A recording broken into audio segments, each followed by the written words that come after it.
Hello everyone, welcome to Saroj Mishra YouTube channel में। YouTube channel पर आप सभी का बहुत बहुत स्वागत है।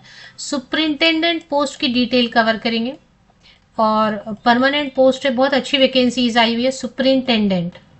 इसमें क्या जॉब रोल रहेगा और ये पोस्ट ही बहुत अच्छी है। सुपरिंटेंडेंट फ्रेशर भी अप्लाई कर सकते हैं। इसमें बैचलर डिग्री भी अप्लाई कर सकते हैं। कोई ग्रेजुएट है तो 60% या अबव मार्क्स के साथ अगर ग्रेजुएशन है किसी भी सब्जेक्ट से, आप स्नातक हैं तो वो भी अप्लाई कर सकते हो।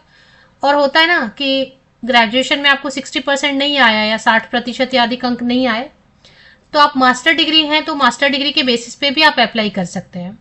तो मास्टर डिग्री में सिर्फ 50% या अबव मार्क्स है। एनी डिसिप्लिन, एनी डिसिप्लिन बोलने का मतलब है एमए है, MSc, MCom, ME, MTech, MCA, MSc IT, MSc computer science, कुछ भी है, कोई भी सब्जेक्ट। और भी कितने सारे, एमएससी भी, पोस्ट ग्रेजुएट भी बोले तो बहुत सारे डिग्रीज चल रहे हैं। डिप्लोमा नहीं, पोस्ट ग्रेजुएट डिप्लोमा नहीं, मास्टर डिग्री, पोस्ट ग्रेजुएशन, स्नातकोत्तर की डिग्री है। 50% या अबव मार्क्स, 50% या अधिक अंकों के साथ तो आप अप्लाई कर सकते हैं। या फिर ग्रेजुएट हैं, स्नातक हैं किसी भी विषय से, सब्जेक्ट का तो कंडीशन है ही नहीं, रेस्ट्रिक्शन, पाबंदी कुछ है ही नहीं। ग्रेजुएट हैं 60%, 60% या अधिक अंकों के साथ, तब भी आप अप्लाई कर सकते हैं। तो बड़ी अच्छी सी वैकेंसी है ग्रेजुएट, पोस्ट ग्रेजुएट के लिए, और काम भी बहुत अच्छा रहता है। इसकी सारी डिटेल कवर करेंगे। और इसमें जो है परमानेंट है, ये वैकेंसी परमानेंट है। ग्रुप बी में आता है और ये जो पे बैंड लिखा है ये पहले के हिसाब से लिखा। अभी पे बैंड जो है इसके अच्छी सैलरी रहती है। 65,000, 65,000 रुपये आराम से सुपरिंटेंडेंट पोस्ट की सैलरी रहती है। 30 साल तक के कैंडिडेट जो है ना, 21 से 30 साल मिनिमम तो नहीं लिखा है, तो चलिए मास्टर डिग्री या ग्रेजुएट होते होते 21 तो ही जाता है, तो 21 to 30 जनरल कैंडिडेट के लिए। अब अगर आप SC/ST कैंडिडेट हैं, OBC कैंडिडेट हैं, तो सबको, PWD कैंडिडेट है, सबको छूट मिलेगी।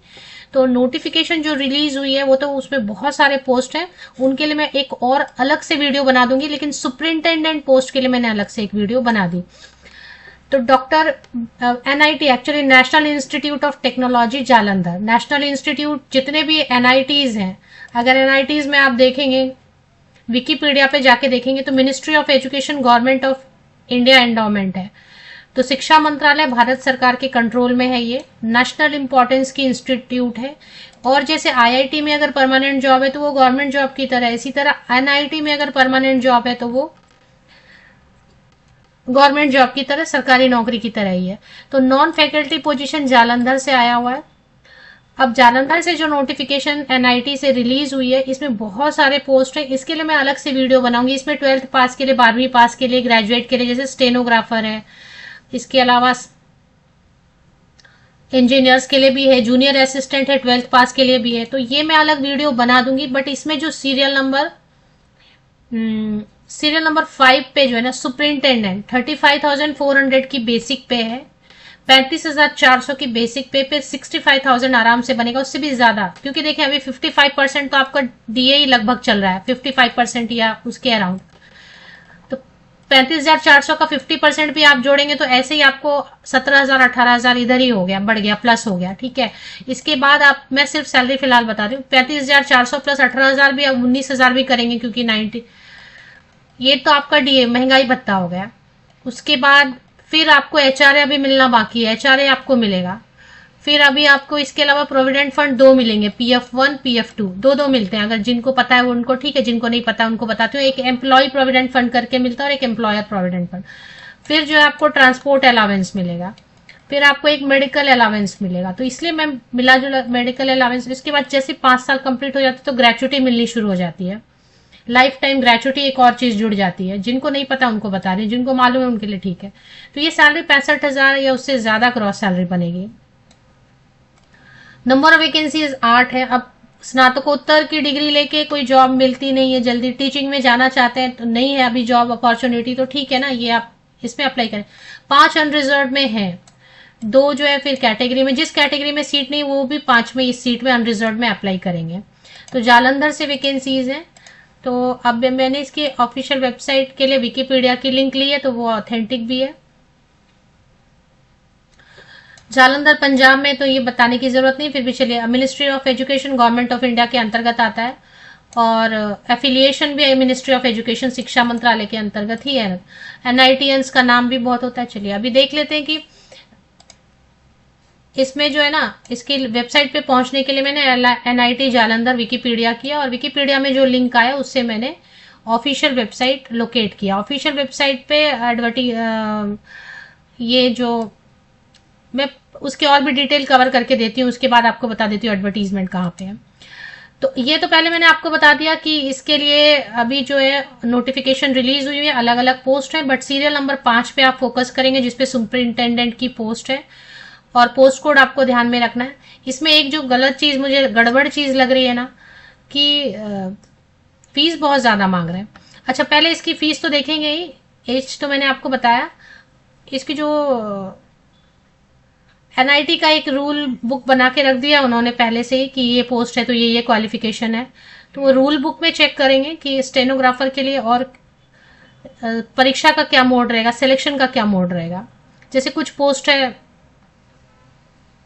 तो उसमें अलग क्राइटेरिया है, कुछ पोस्ट के लिए अलग क्राइटेरिया सिलेक्शन का। 94 पेजेस का बना दिया है तो सब पोस्ट के लिए। हाँ, ये देखें, तो रूल 2019 का जो ना इन्होंने ये अटैच कर दिया इसी पीडीएफ में, सुपरिंटेंडेंट पोस्ट का। तो ये पे एंड पुराना ये नहीं देखना है क्योंकि ये 2019 वाला, तो अभी 35,400 का स्टार्टिंग बेसिक पे रहेगा। ये है 30 साल, ये ठीक है। 30 years, 21 to 30 years. Bachelor degree, graduate any subject 60% या अबव, या फिर नहीं है वो वहां पे 60% नहीं स्कोर कर पाए तो मास्टर डिग्री एनी सब्जेक्ट 50% या अबव मार्क्स। कोई भी एक्सपीरियंस जरूरी नहीं। 1 साल तो पहले ये जो है ना इस पे रखेंगे प्रोबेशन पीरियड या ट्रेनिंग पीरियड, क्योंकि वो सिखाते ही है ना। उसके बाद प्रमोशन वगैरह का रूल बताया, वो जरूरी नहीं है। अभी डायरेक्टली चलेंगे, सिर्फ फ्रेशर अप्लाई कर सकते हैं, कोई भी एक्सपीरियंस जरूरी नहीं है। अब इसमें क्या क्या आपको पूछने वाले, स्टेज 1 में वो 60 मार्क्स का एक स्क्रीनिंग टेस्ट लेंगे जो कि कंप्यूटर बेस्ड टेस्ट होगा, और स्क्रीनिंग टेस्ट में पार्ट ए रखेंगे, पार्ट बी रखेंगे। पार्ट ए में 30 क्वेश्चन रखेंगे जिसमें इंग्लिश, रीजनिंग, जो नॉर्मल सब जगह पूछते हैं, सभी जगह। भी आप एसएससी का भी फॉर्म भर रहे हैं, कोई भी फॉर्म भरते हैं तो यही रहता है। इंग्लिश लेवल अलग अलग रह हो जाता है लेकिन क्वेश्चन ये रहेंगे, English, reasoning, numerical aptitude, general science. तो जो 12th बेसिस का भी आप फॉर्म भरते हैं उसमें भी यही पूछते हैं। डिफरेंस क्या रहता है, ग्रेजुएशन बेसिस पे जो फॉर्म भर रहे हैं उसमें भी यही पूछ रहे हैं। फर्क रहता है क्वेश्चन डिफिकल्टी लेवल का, डिफिकल्टी लेवल अलग होने वाली है। तो पार्ट ए में यही है, इंग्लिश है, reasoning, numerical aptitude, general science etcetera, related चीजें मतलब। पार्ट बी में रहेगा आपको पोस्ट स्पेसिफिक रहेगा, 75 मिनट्स देंगे आपको, और 1/4 मार्क्स जो है ना कट जाएगा, नेगेटिव मार्किंग है। तो इस तरीके से है। 30 क्वेश्चन इसमें, 30 इसमें, टोटल 60 क्वेश्चन रहेंगे। और क्वालिफाइंग मार्क्स रखा हुआ है कि अनरिजर्व के लिए 30% स्कोर करना पड़ेगा, तो 60 का 30% आपको कैलकुलेट करना है। एंड ओबीसी के लिए 15 marks, that is 25% of total marks for SC. तो सबके लिए अलग अलग दिया हुआ है कि इतना तो आपको कम से कम स्कोर करना पड़ेगा।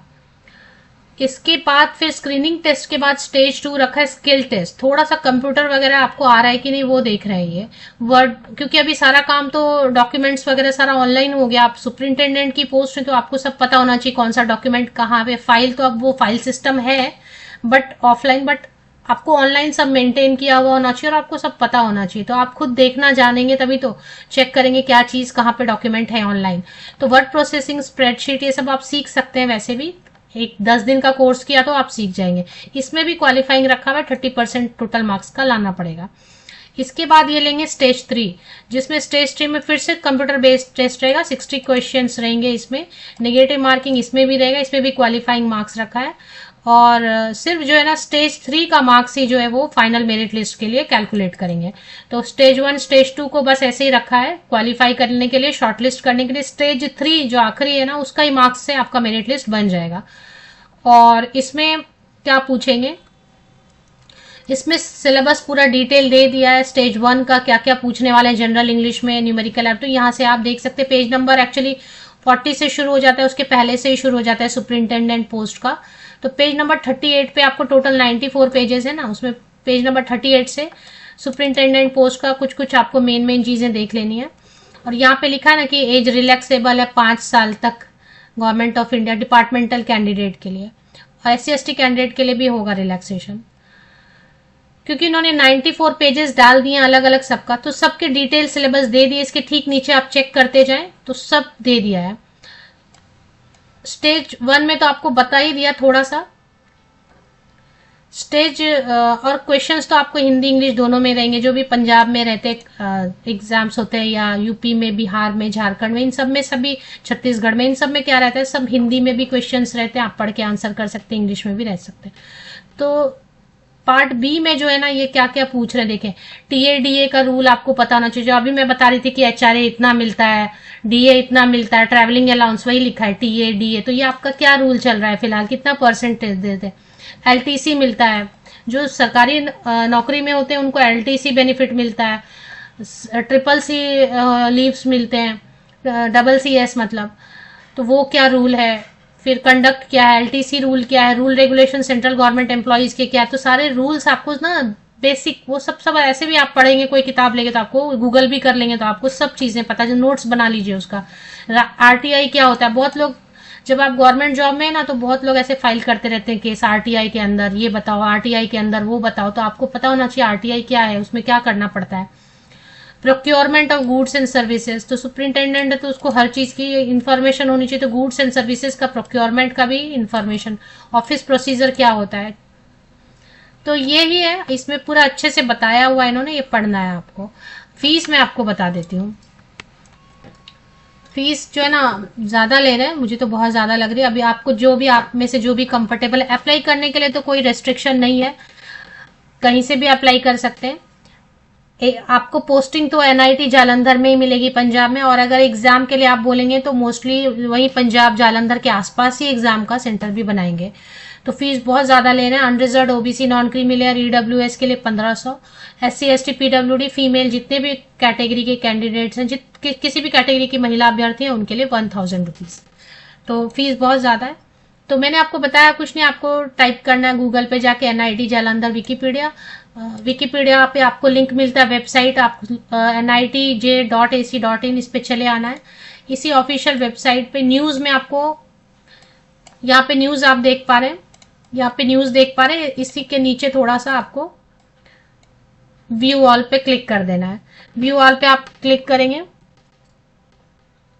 तो व्यू ऑल पे क्लिक करने के बाद नजर आ रहा है एडवर्टीजमेंट नंबर 1 से लेके एडवर्टीजमेंट नंबर, इसमें और भी जो पोस्ट है ना उसकी डिटेल वीडियो अलग से मैं बना देती हूँ। इस पे आप क्लिक कर लेते हैं सपोज, तो इसमें कब से कब तक अप्लाई करने का है वो लिखा है। ऑनलाइन एप्लीकेशन जो ना 28 अगस्त से शुरू हो जाएगी, 28 अगस्त से शुरू हो जाएगी ऑनलाइन एप्लीकेशन। तो न्यूज़पेपर एडवर्टीजमेंट में लिखा होगा शॉर्ट में कब से कब तक।